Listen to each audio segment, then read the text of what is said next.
हरियाणा विधानसभा में deputy speaker Ranveer Gangwa ने कहा कि शराब घोटाले की जांच में अगर सत्ता पक्ष या विपक्ष को किसी गड़बड़ी की आशंका है तो जांच दोबारा भी करवाई जा सकती है।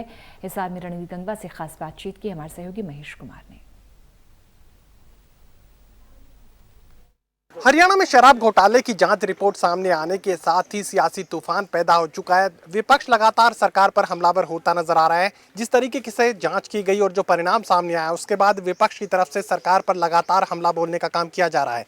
हरियाणा विधानसभा में डिप्टी स्पीकर रणवीर गंगवा इस वक्त हमारे साथ मौजूद है। सर, लॉकडाउन के दौरान जो शराब घोटाला सामने आया उसके बाद एक जांच, पहले एसआईटी फिर एससीटी, और आप लगातार ये बात कर रहे थे कि दूध का दूध और पानी का पानी होगा। अब विपक्ष की तरफ से जो बयान सामने आ रहे हैं और खुद दुष्यंत चौटाला इस जांच रिपोर्ट पर सवाल खड़ा कर चुके हैं, तो ऐसे में आपको क्या लगता है कितना दूध का दूध हुआ और कितना पानी हुआ? निश्चित रूप से जो भारतीय जनता पार्टी की सरकार है, जीरो टॉलरेंस की सरकार है, और इसके अंदर अगर आप कोई घोटाले की बात करते हैं, आज विपक्ष तो ये भी कहता है कि रजिस्ट्री घोटाला हो गया। क्या किसी विपक्ष के रजिस्ट्री घोटाले का नाम लिया? ये हमने खुद ने जांच कराई। जहां भी कोई चीज़ आती है तो सरकार खुद जांच कराने का काम करती है।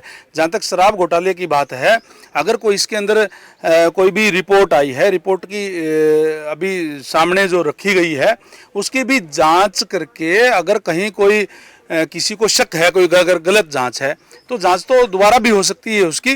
वो सरकार और जो अलग अलग डिपार्टमेंट्स है वो देखने का काम कर रहे हैं।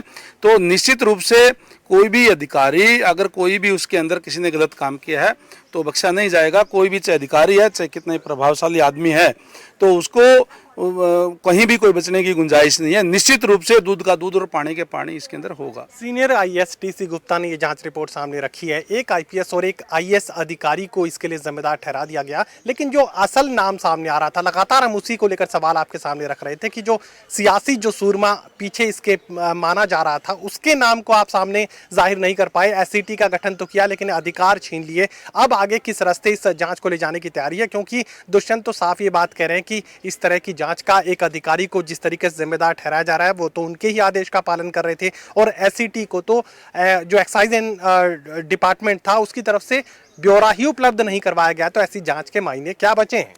देखिए, जहाँ भी मैंने जैसे पहले कहा कि ये मामला पूरा हाईलाइट है और इसके अंदर माननीय मुख्यमंत्री महोदय खुद इसमें संज्ञान लेकर के जो भी ज़रूरत होगी, जो भी ज़रूरी कदम होंगे वो उठाने का काम करेंगे। वो पहले भी कह भी चुके हैं, और निश्चित रूप से अभी जांच हुई है, जांच आपके सामने आई है।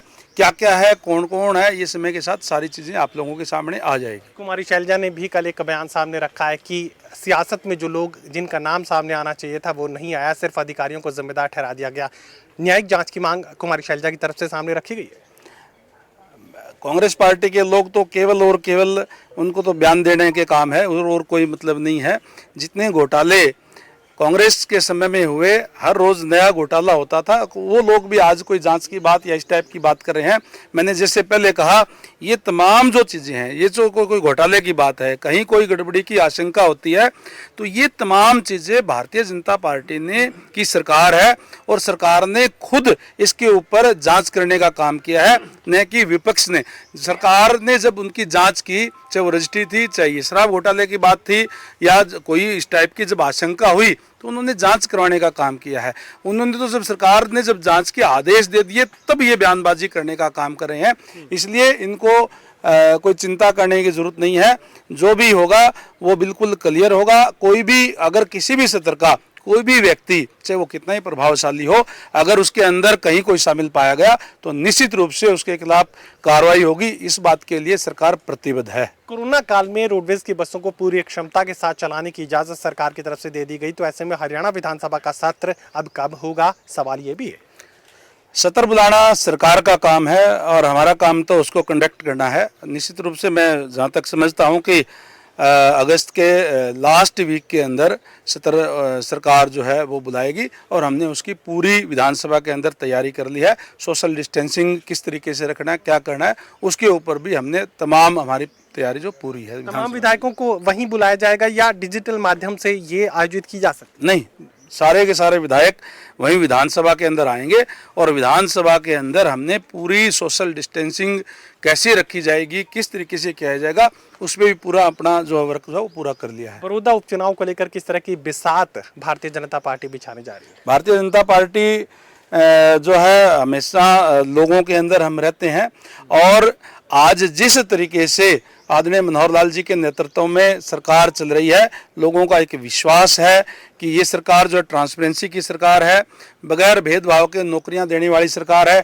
आज कोई भी गरीब आदमी है जिसकी कोई राजनीतिक पहुंच नहीं है, उसके पास पैसे नहीं है, अगर उसका बच्चा अगर अव्वल है तो उसका नंबर आज जो है सरकारी सेवाओं के अंदर आ रहा है और इसलिए निश्चित तौर पर हम वो चुनाव जो है वो जीतेंगे। डिप्टी स्पीकर रणबीर गंगवा साफ ये बात कर रहे हैं कि शराब घोटाले में चाहे कितना भी बड़े से बड़ा नाम सामने आए, उसकी जांच वो करवाने का काम करेंगे। सरकार पारदर्शिता पर काम कर रही है और तमाम चीज़ों को जनता के सामने रखकर आगे बढ़ने का काम करती है। सहयोगी कमल के साथ महेश कुमार, टोटल न्यूज़, हिसार।